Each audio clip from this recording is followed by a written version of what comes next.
Mari kita lestarikan. Itulah Islam Nusantara. Kita ini bukan Islam Arab. Bukan Islam Arab. Kita punya tipologi sendiri. Bukan Islam.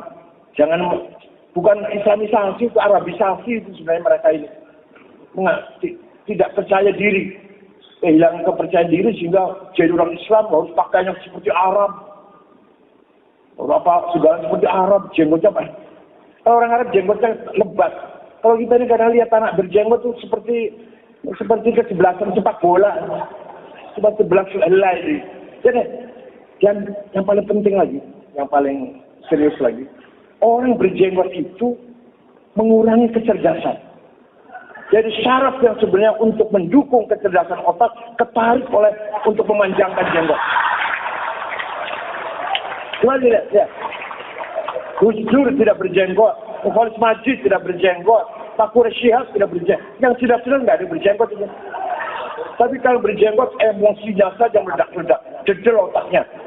Karena syarat yang untuk mensupport otak supaya cerdas ketarik oleh jenggot itu. Semakin panjang, semakin goblok. Semakin panjang, semakin goblok. Semakin panjang, semakin goblok. Ada seorang kiai mengatakan, siapa yang punya jenggot semakin panjang maka semakin goblok ya. Dia berkata orang berjenggot itu mengurangi kecerdasan. Ya, orang yang berjenggot itu, kata beliau, yang paling penting lagi, yang paling serius lagi, orang berjenggot itu mengurangi kecerdasan. Jadi syarat yang sebenarnya untuk mendukung kecerdasan otak ketarik oleh untuk memanjangkan jenggot. Ya. Kemudian dia menyebutkan, coba lihat Gus Dur tidak berjenggot, Khalid Majid tidak berjenggot, Pak Quraisy Shihab tidak berjenggot. Yang cerdas-cerdas enggak ada yang berjenggot. Tapi kalau berjenggot emosinya saja yang meledak-ledak geger otaknya, karena syarat atau syaraf yang untuk mensupport otak supaya cerdas ketarik ke jenggot. Semakin panjang semakin goblok. Ini perkataannya. Waliyadzubillah ya, ucap oleh seorang ya. Dan itu bantahnya sangat mudah ya. Kita bilang bahwasanya orang berjenggot sangat banyak ya. Kalau dikatakan orang berjenggot goblok, maka Nabi SAW berjenggot ya. Rasulullah SAW jenggotnya lebat.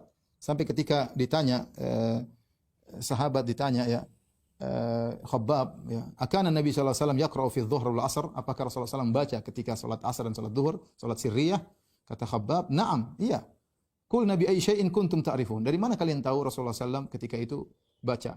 Kata Khabbab, "Bittirabi lihyatihi," karena jenggotnya bergetar. Ya, Rasulullah SAW jenggotnya lebat sampai orang di belakang bisa lihat jenggot Nabi dari belakang. Berarti Rasulullah SAW jenggotnya panjang ya. Ya kalau jenggotnya panjang goblok repot ya. Nabi Harun tadi sudah kita sebutkan, ya bna umma la ta'khudh bi lihyati wala bi ra'si. Nabi Harun berkata kepada Musa, wahai Musa jangan kau pegang, wahai saudara kandungku, wahai anak ibuku, jangan kau pegang jenggotku. Berarti Nabi Harun berjenggot ya. Kemudian orang Nasara di mana-mana mereka kalau menggambar Nabi Isa pasti berjenggot. Mereka gambar Nabi Isa mau warna kulitnya apapun biasanya berjenggot.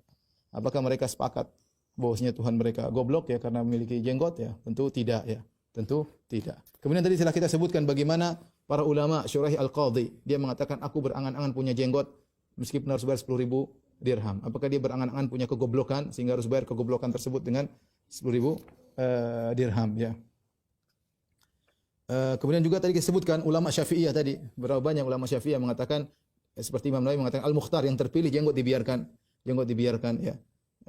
Apakah mereka berarti telah dan sepakat tadi tidak boleh menggundul jenggot? Apakah mereka sepakat untuk memelihara kegoblokan ya? Ya. Kemudian juga banyak ulama-ulama di Nusantara juga yang berjenggot. Demikian juga banyak tokoh-tokoh non Muslim yang cerdas-cerdas yang juga berjenggot ya. Yang membacakan nama-nama orang Barat banyak sekali ya. Yang mereka juga berjenggot ya. Taib, ikhwan dan akhwat yang dirahmati Allah Subhanahu wa taala, ini sebagian yang bisa kita sampaikan. Ya, intinya bahwasanya jenggot adalah sunnah ya. Usahakan kalaupun seorang belum bisa menjalankan sunnah tersebut ya, maka jangan dia gundul jenggotnya.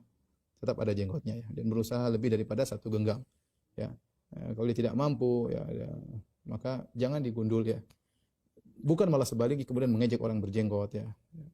Itu tidak benar. Karena kan kita mengejek sunnah, mengejek ijma ulama, mengejek para ulama, mengejek para anbiya yang mereka berjenggot dengan berbagai macam dalih dan syubhat yang tidak benar. Tapi demikian saja kajian kita, kurang lebihnya mohon maaf. Wabillahi taufiq wal hidayah. Assalamualaikum warahmatullahi wabarakatuh.